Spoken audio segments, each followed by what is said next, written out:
Welcome back to Hogback Observatory in Gallup, New Mexico. This is a series of videos to demonstrate how to assemble a PureTech Telestation observatory. As promised, it's time to do the pros and cons video for the PureTech Telestation 5. And that will wrap up this tutorial series. As I said, I will be honest and upfront about what I think the pros and cons are. Again, keep in mind this is my opinion. This will have nothing to do with the longevity of this because just installed it, so that might be a video down the road. But this is just for what I think of it through the building stage. And just to show you here, mine is a 10.5 or 10.25, I believe it is, by 15. And in it, I'm going to have 3 scopes here. I'm going to have here on this burly box, I've got a Takahashi CN212, which we'll spend time on that, and I will switch that in and out with a Takahashi TSA 120 refractor. So depending on what I'm doing, what I'm viewing, I'll kind of interchange those. The bigger one here, though I'm a little disappointed with this Ioptron tri-pier. Not so much the pier itself as much as I had to put on this mini pier to get the height I wanted to put the SEM 70 on top of it. And of course on top of that is my Meade LX200 14-inch SCT. And what I've noticed already is having that Meade on here before, on this mini pier, the plate on the top of it that the SEM 70 connects into just has 3 very small Allen head screws that take that weight. And generally when I'm done using that, I would move it to the side, you know, so it's not too tall, and that's what I would have to do in here. And I noticed as I was setting this back up that one of these screws is stripped and the 2 other were kind of loose. So the very fact of having that thing turned to the side appears to have been putting too much stress on these screws. I don't want to walk in here and find out that my 14-inch SCT is laying on the ground along with the SEM 70 and the top plate of this. So I might have to relegate this to another scope and then get a more robust, you know, pier for my my big SCT. So I might have a conversation with Vito about one of his there, so it can just raise and lower without having to turn that thing sideways to miss the roof. So I point out, not all that, that's just a little gripe, probably doesn't even belong in this video, but I point out these piers and everything to show you how much room is in here. Again, this is 15 long by 10.5 wide, and literally with both piers, both large, the Burleybuck and the Ioptron tri-pier, and I have more than enough room. Put cases for gear. I just started moving stuff in, so I don't have everything in here yet, but to set both of them and kind of set them off a little towards the middle so that, you know, I can get good views all the way around even when the roof sections are open, and there's plenty of room. So as far as roomy, fantastic. So far, loving that. Now I'm going to go ahead and flip this around so I can talk about pros and cons to everything. You've seen here, I just got the roof sections open a little bit for light and just started setting everything up. Okay, so as far as the pros and cons go, not a long video here. Really 2 cons and many pros. Now, I won't do the pros and then the cons. I'm going to do it the opposite. And the reason for this is one of the cons led to what I feel might even be the best pro of PureTech, the company, and the customer service. So first con, and I mentioned this from the very start and mentioned that it's kind of the reason I'm even doing these videos, is the instructions that come with it, paper instructions. And even when I purchased this, Vito also emailed me some instructions and then sent paper instructions as well in the crate. And the instructions are very broad, very general, and also I assume there's only one set of instructions, because the paper instructions, the other, had a lot in there that had nothing to do with my particular Telestation. It had some stuff in there that was an older design, mainly concerning, I'll move this up a little bit so you can see right here, where am I here? These roof braces. Well, the instructions showed like 4 braces per side. That's been updated now for different buildings, but for mine specifically, there was just 1 per side. So that changes some things, even the broad stuff that was in the paper instructions.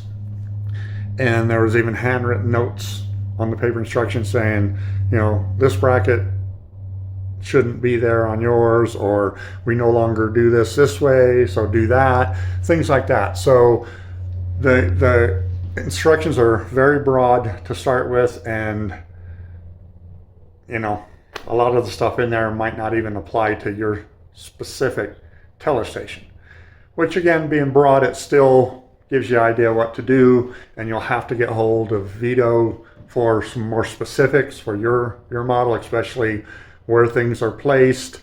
A lot in the instructions just says, like, the next step is install this. That's it. No kind of guidelines whatsoever of how to install it. Though I will say, nothing about this is hard to install. Now, there's some things you need to make sure they get set in the right place, are bolted in a certain distance from, say, the wall, stuff like that, and that matters. But this thing is super easy to assemble, and I'll get to that in the pros. But as a con, it would be nice if the instructions were more specific to a specific Telestation, if it varies a lot from just that generic set of instructions. That would be helpful. And a lot of areas where there's just this general assemble this or install that. Okay, that's nice, but for people like who don't use tools or do anything like that, that can leave them kind of scratching their heads. Okay, I did a lot of back and forth with Vito on this to get specific about things, mostly because I'm doing these video series, so I wanted to, get stuff where it needed to be from the start, so it, helped out as far as being a supplement to those paper instructions.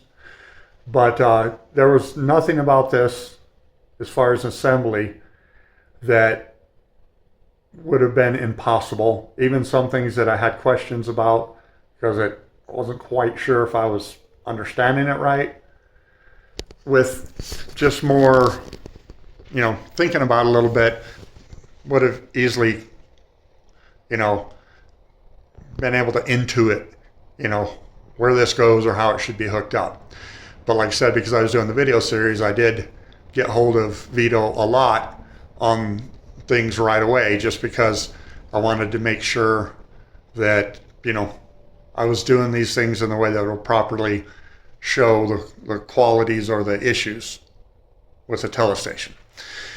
So, secondly, and this has to go with the instructions too, or I should say 1A, 1B, so this would be 1B, is better pictures. The pictures that were emailed to me were pixelated and very hard to see. So a lot of the things where like tape is put on these sections, as I showed earlier, saying, this wall attaches to that wall, which is very good. And a lot of the pictures that came across that were emailed, you could see a piece of blue tape and that was about it. I mean, some of those pictures were just useless. Okay. So with further, instructions that are emailed or even on the paper ones, better quality photos would go a long way. Because again, this is very simple to put together. And just some visual guides goes a long way. But if the visual guides can't even be deciphered, then the pictures, the visual part of the guide doesn't help a lot. So I'd say definitely needs better pictures and a little more detail to the instructions. Okay, this is not rocket science, and again, like I said, I'll get to that in the pros section. But it would really speed things up and help to have details that, in some places, do a little more than just assemble this or attach that. More detail would be very helpful. So that's con number one. Con number two, which is the one that also leads to what I think is the biggest pro, is quality control. I had a lot of stuff that was missing in the crate. Brackets, screws, nuts, things like that. And that was really hampered this at first. Because again, this is not something that one person can put together. A lot of it one person can, because I did almost all this myself, but there was two things like the walls. When you first put them together, you need at least two people, three's even better. Okay. On the roof, did it all myself except for the caps, required two people. So if you're going to set up to have people come and help you, you need all the stuff there, all the bolts and the brackets and everything you need. If you get ready to do something and find out there's missing pieces, well, you got yourself and some people standing there and you can't do the next step. Okay. So these things are, Vito has told me, they assemble them there and they test them. When it's tested, I think there should be a little more attention to detail on quality control to make sure everything that is done and tested, then when it's disassembled to be put into the crate, some kind of checklist, something, not only for them disassembling it, but the guys that are crating it, to make sure that everything's there. And the same goes on the side of the customer. There was no inventory sheet that came with it, so that from the start, when I uncrated it and took everything out, I could check it and say, okay, this there, oops, this isn't there. There's none of that. It's kind of as you go, you get to steps where you find out, there's not enough bolts here, or this should have brackets and they're nowhere to be found. That's not the time you want to find that. Okay, you want to do that when you initially uncrate, and you can do an inventory. Unless you've done these before, you have no idea what the inventory is supposed to be. So it should be listed. It should be put in, in with the paper instructions. So as you unbox, you can verify there's nothing missing. And at that point, get hold of PureTech if anything is missing to get it sent. So you don't stumble across this in the middle of doing one of the processes and you come to a dead standstill and send everybody home while you're waiting for stuff to get sent. Okay. Same thing if it's that sheet is there from the start. When this is disassembled, and I think it has a different crew that crates it, everybody can do that check sheet and make sure that everything gets sent to the customer off the bat. Now, so there was a couple times where I had to wait for stuff to come, so that took what literally with the crew of guys over a weekend, you could easily assemble this over a weekend.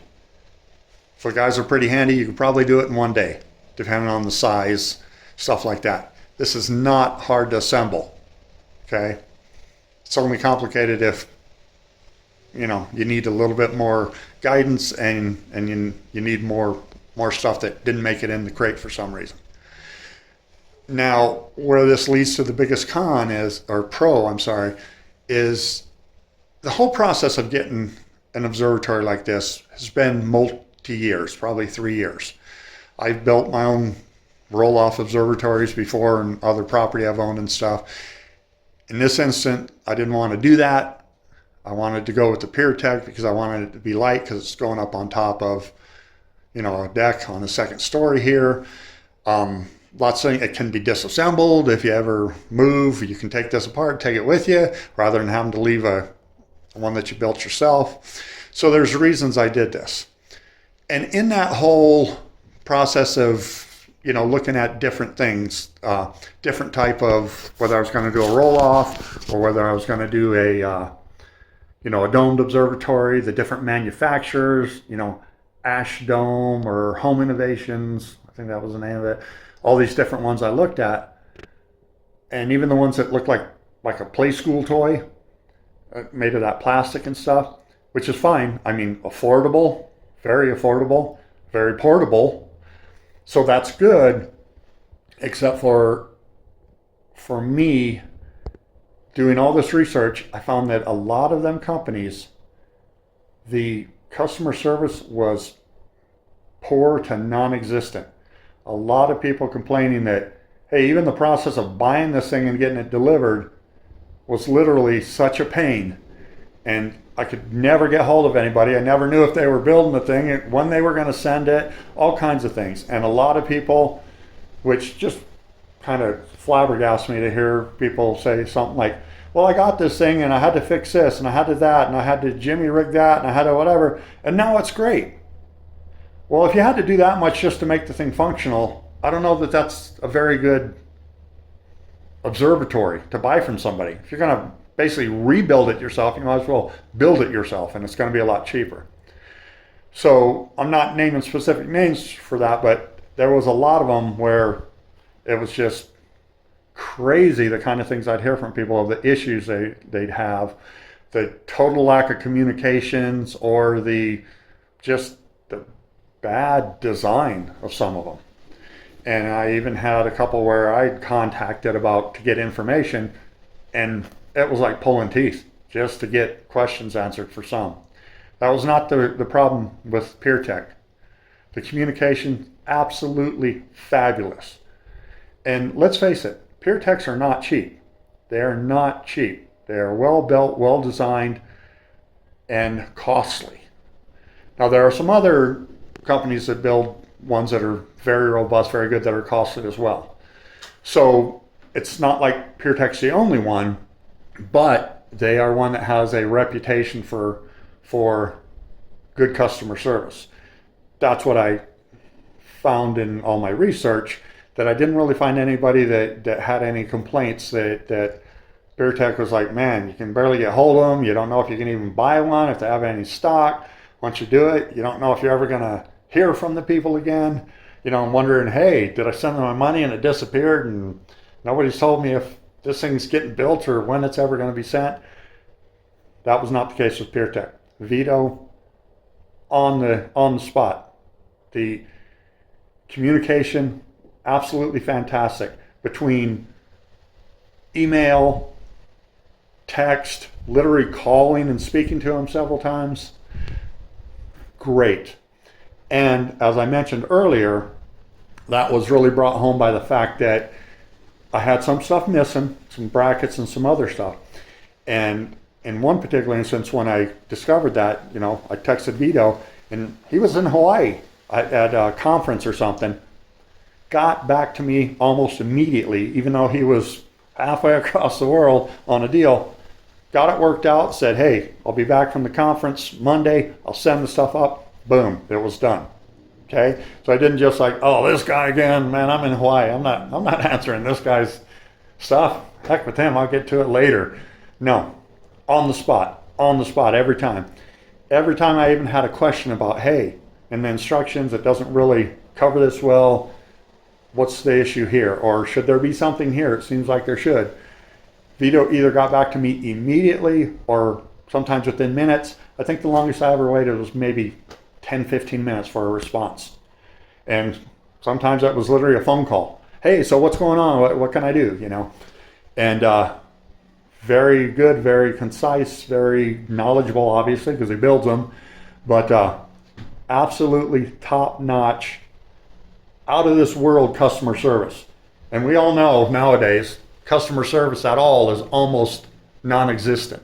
Okay, and on something like this, where it's expensive, but it's a good thing, and you need some clarification or whatever, it is wonderful to have an owner, the CEO, chief cook and bottle washer, whatever, that will literally instantly respond to you and whatever it takes. Telephone call, whatever, sending you the stuff you need, getting it to you as quick as possible, done. Absolutely fantastic. So for that, Vito, if you ever watch this video, thumbs up. I can only give 2, but if I had 50 hands, I'd give you 50. The customer service is out of this world good.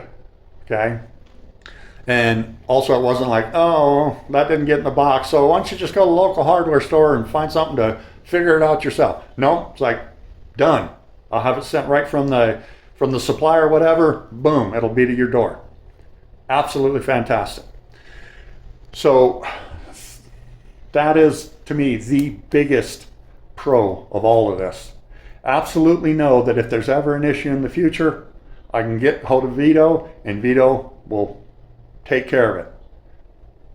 No hassle, no nothing, done. He stands behind his stuff 100%. No questions asked, period. Now, the next big con, and it kind of comes twofold. This thing is great.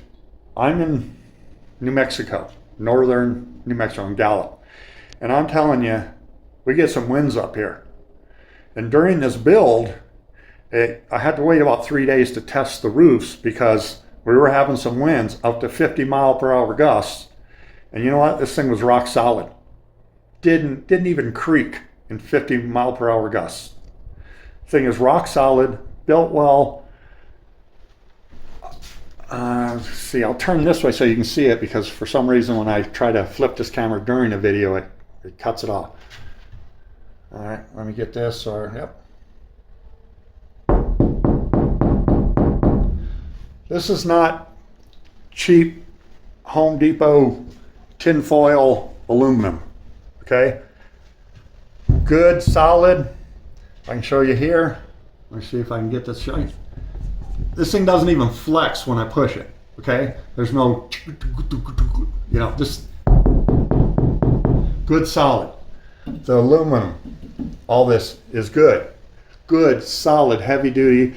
I assume most of it, and from a lot of the hardware, the fact that aluminum is generally non-ferrous and non-magnetic, depending on what type of aluminum, okay? I'm no expert on it, but I think it's the 302 or 1, whatever. It's totally non-ferrous, and it's that way because it's not corrosive that way. You can get other ones, but I think it's 430 and whatever, that even though it's aluminum, it will be a little magnetic and stuff, and it's not as corrosion proof. This hardware and all this stuff is not magnetic. My magnet wouldn't stick to this at all. So I'm assuming it's somewhere around like the 301, 302 or whatever. So it is extremely corrosion resistant. It's also very heavy duty. Some of these pieces were very heavy, especially the outside slides for the roof, that took 3 of us to get those in and right, because it's just long and heavy. Good quality materials. The hardware, actually, I got to back up on what I said about the aluminum. All that about 301, all that is stainless steel, and what I wanted to refer to. A lot of the hardware, the bolts and all that, were non-magnetic, even though they were stainless steel, because they were, I'm assuming, like the 301 or whatever, the non-ferrous stainless steel. So very corrosion resistant. Top of the line hardware. Okay, this isn't just cheap, you know, Home Depot or Amazon garbage. You put this together and, 3 months from now, all your hardware is rusting out. It's not going to happen. This is top of the line stuff. And I'm sorry, it's stainless steel, not about the aluminum. The panels, the wall panels, are aluminum. Okay? The hardware is all stainless steel. Absolutely fantastic. I have no worries that, I'm in the Southwest, so we don't get a lot of rust problems anyway. But even if I wasn't in the Southwest, I'm not worried that this thing's going to rust out and fall apart in a couple of years. Okay, I used to live in Florida for over 20 years, and believe me, everything rusts in Florida. I'd have no problem having one of these in Florida with total confidence that this thing is not going to rust out and fall apart. And also the winds when a hurricane has to go by. Okay, I'm not saying they'd survive a direct hit of a hurricane, but I'm saying the 50-mile-per-hour gusts up here didn't even make this thing creak. So if you got winds, you're good. These things are solid. Last thing I'll tell you about the pros. This thing is so simple to assemble. Now, for sheer size of some things like the walls and that, you need, 2 to 3 people hold things in place while you just bolt it. But this entire thing is bolted together. I probably, for this entire build, used less than 10 tools. That includes a drill, because you have to drill, to put in a couple of the bolts into a couple of these braces for the roof, stuff like that, other minor stuff. But literally, I would say close to 90% of this entire build was done with 3 tools. 2 of them being 2 different sized Allen wrenches. Okay? Literally, the majority of this thing was put together with 3 tools. Had some others that were there to just help things go quicker, as you saw in earlier videos, a little clamp here, my magnetic, extension magnetic thing to, reach out some places, stuff like that. Minor things like that. No big tool chest you're going to need for this. No crazy mechanical skills or anything like that. Extremely easy to put together. A couple of things are hefty like the motors, but I did the video on that to show you a quick, easy way to do that, where everything's lined up and do it without killing yourself. Couldn't be any easier to put together, which leads to the fact if you ever decide, hey, I'm deciding I'm moving to some other town, you could take this thing apart as quickly as you put it together, load it on a trailer, depending on the size, maybe in the back of your pickup truck, if you got a long bed, drive it to the next place, assemble it the next weekend, boom, you're back in business. Nothing's going to break in the assembly or the disassembly unless you're doing some really crazy stuff that makes no sense. This thing literally is like an erector set. You literally slide this over here and tighten the nut. Slide this here, tighten the nut. Set that there, tighten the nut. The whole thing assembles amazingly easy. Amazingly easy. Once you've done one, you wouldn't need the instructions. I say the paper instructions are sparse, and maybe that's kind of the reason that they are. Maybe Beetle's done so many of these, it's like, that's so easy to figure out. It doesn't have to be complex. Well, not everybody's done a lot of these, and not everybody's an engineer, and some people love the sky and want to do their astronomy, but man, they couldn't screw the lid off of a jar of pickles without some help. It's that way for some people. They're great at some things, not at others. So the instructions still need to be more detailed. But I'm telling you, if you build one of these things, my assumption is, from that point on, you can build them in your sleep. It's literally slide together, tighten the bolt. That's 90% of this whole thing. So that is the other kind. Durable, great hardware, good materials, easy to assemble. Once it's assembled, it's nice, tough, tight, strong, no flex. Great. If I had to do it over again, would I? Absolutely, without hesitation. I would literally buy another one of these. Wouldn't even consider anybody else. Not to downgrade anybody else that makes good quality stuff, but this is my opinion, once you find something that works great for you, stick with it. This is a great observatory. Easy to build, easy to use. Even a lot of people would be intimidated by the electronics you need here. Couldn't have been simpler. And you saw that in an earlier video too. You literally bolt the control box into the rails, and then you look at the labeling. It says screw this here, plug this there, everything's labeled within minutes. For mine, which is very simple, dual motors, but just the motors and the sensors and the control box, so it's a simple system. Minutes to put it all together. Literally so easy. So yes, fantastic, great, pricey, but I think is worth it. So that would be the next thing to say. Is it worth it? Absolutely, absolutely. I don't see the sense in things that are cheap, but I have to rebuild or basically scrap them later and get something better because it was so bad. For this type of hobby, if you want to call it that, and especially if you've got very expensive equipment or are in situations where you're in a northern climate where you get a lot of snow and stuff, you want to protect that investment. For as much as this observatory costs, the equipment that it's going to protect costs even more. So is it worth the price to protect the equipment? Yes. Is it worth the price because itself is quality, easy to assemble, quality materials, great customer service? Absolutely. All those have their value. All those have their value. Like I said, in the past I've built roll-off observatories much cheaper than this, but you know what? Those are still on the land they were built on because they're not mobile like this is. Also very heavy. You had to watch where you were building it and stuff like that because you weren't going to uproot that thing and move it later, even if you wanted to move it somewhere else on your own land.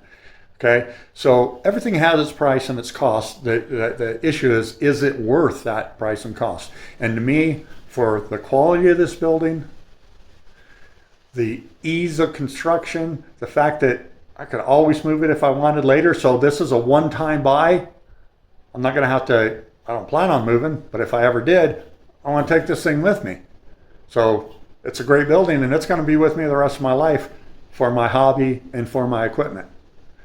That's worth a lot. And any issues, I can get hold of Vito, and I know Vito's going to stand behind it and take care of it. That's worth its weight in gold nowadays. Okay? So again, to recap, cons, better quality control, making sure that when everything's put together, that everything's there, it's working, you test it in the factory, everything gets disassembled, properly put in that crate, all the pieces, some kind of list so that as it's being disassembled and guys are, putting this in crate, everything, they can check it off to make sure, quality control, that all the parts are in that crate. And then on the side of the customer, when they open that crate, they can pull out that list and also verify everything's there because they have no idea what's supposed to be there until they get building it. So quality control. And instructions, better, yes, better pictures, little more detailed instructions. Again, this is not rocket science to start with, but not everybody is even mechanically inclined. So make this where people who love their hobby and will want to buy this don't need to be technically inclined to put up what is an easy building, get it together and go. That I think would entice a lot more people to yeah, that thing looks complicated. I'm not sure I'm up to building that thing. Yeah, it's very easy. Anybody can build it. But if they know that up front and they have the confidence that this thing is going to be easy to build, I think is a big sales point. Okay, so a little more concise instructions. So it goes all the way down to the level somebody that maybe's never picked up a tool before. They literally, if they've never picked up a tool, would only have to learn to use 3 to 10 tools to completely assemble this thing. Easy tools too. Okay, so instructions should be better. Quality control should be better. The pros, again, It's worth the price. It's worth the customer service. Quality materials, quality hardware, everything. Easy to assemble, easy to maintain, and portable. Okay? Great things that are hard to find. So that's my pros and cons. And again, I would do it all over again, but I'm not going to have to, because I can just take this one with me. I mean, it's crazy. I'd do it again, but unless I'm going to get more scopes and need a second one, if all I'm ever going to have is the scopes and equipment I have now, I never have to do it again. I'll just take this one with me and it'll protect all my equipment. So that's it. That wraps up this entire video series for everything. And any questions, anything, go ahead and ask. Cloudy nights, YouTube, wherever, do the comments or whatever, and I'll answer what I can, and hopefully others will jump in too.